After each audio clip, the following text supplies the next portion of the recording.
बहुत पहले की बात है। एक गांव में गोपाल नाम का आदमी रहा करता था। वो खिलौने बनाया करता था। उसके खिलौने लोग ज्यादा पसंद नहीं करते थे। गोपाल रोज नए खिलौने बनाता और बाजार जाकर खिलौने बेचता, मगर बड़ी मुश्किल से गोपाल एक खिलौना बेच पाता था। गोपाल का पड़ोसी जीवन उसके पास आकर कहा, अरे गोपाल, आज तो तुम्हारे खिलौने वैसे के वैसे ही है। हाँ जीवन भाई, मेरे खिलौने बिक ही नहीं रहे हैं। अरे गोपाल भाई, मैंने ही तुम्हारे खिलौने ले लिए होते, मगर मेरा धंधा आज कुछ खास नहीं चला, नहीं तो मैं तुमसे खिलौने जरूर खरीद लेता। जीवन भाई, तुमने पूछा यही बहुत है मेरे लिए। चलो घर चलते हैं गोपाल। जीवन भाई, 2 दिन से कुछ खाया भी नहीं है।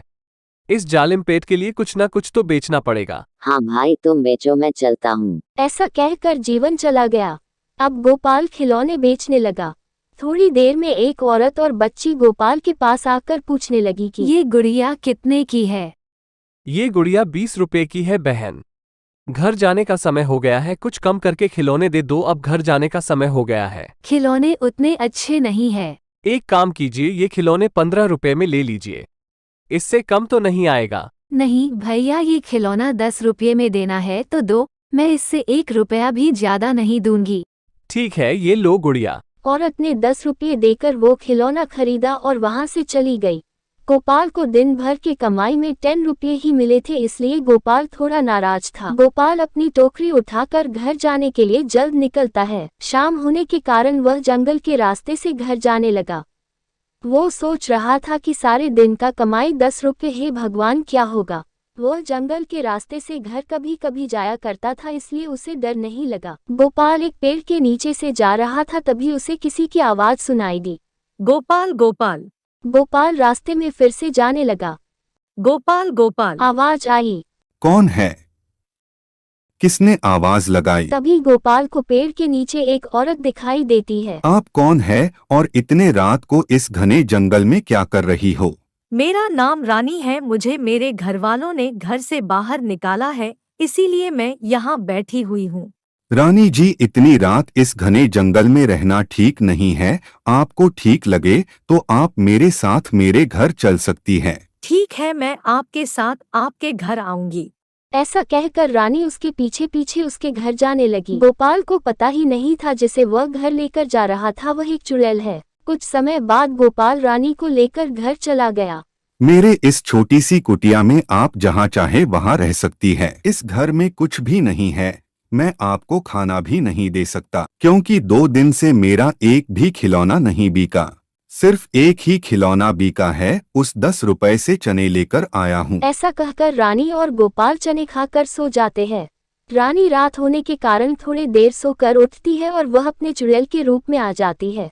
वह घर में जाकर देखती है, घर में कुछ भी खाने की चीज नहीं होती। वो 2 डिब्बों में अपने जादू से कुछ सामान भर देती है और घर के बाहर जाकर अपने जादू से बहुत सुंदर खिलौने बनाती है। खिलौने बन जाने के बाद वह वापस जाकर सो जाती है। सुबह होने से पहले रानी गोपाल से पहले ही उठ जाती है। वह घर के सारे काम करने लगती है। थोड़ी देर में गोपाल उठता है। वह बाहर मिट्टी के खिलौने देख बहुत खुश हो जाता है। किसने इतने सुंदर खिलौने बनाए? मैंने तो आज तक इतने सुंदर खिलौने नहीं बनाए। गोपाल जी, खिलौने अच्छे लगे, मैंने बनाए हैं। बहुत सुंदर खिलौने हैं। रानी जी, इतने सुंदर खिलौने बनाना आपने कहाँ से सीखा है? गोपाल जी, मैं घर में खिलौने बनाया करती थी। चलो मैं इसे बाजार में बेचकर आता हूँ, तब तक तुम कहीं मत जाना। मैं यही रुकूंगी, आप चिंता मत कीजिए। ऐसा कहकर गोपाल खिलौने टोकरी में भर बाजार बेचने चला जाता है।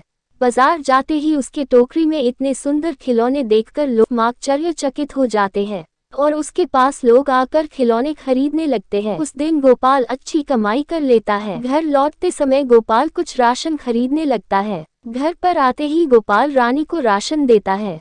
पर घर में कुछ राशन था तो मैंने उससे खाना बना लिया। गोपाल सोचने लगता है कि घर पर तो खाने को कुछ भी नहीं था।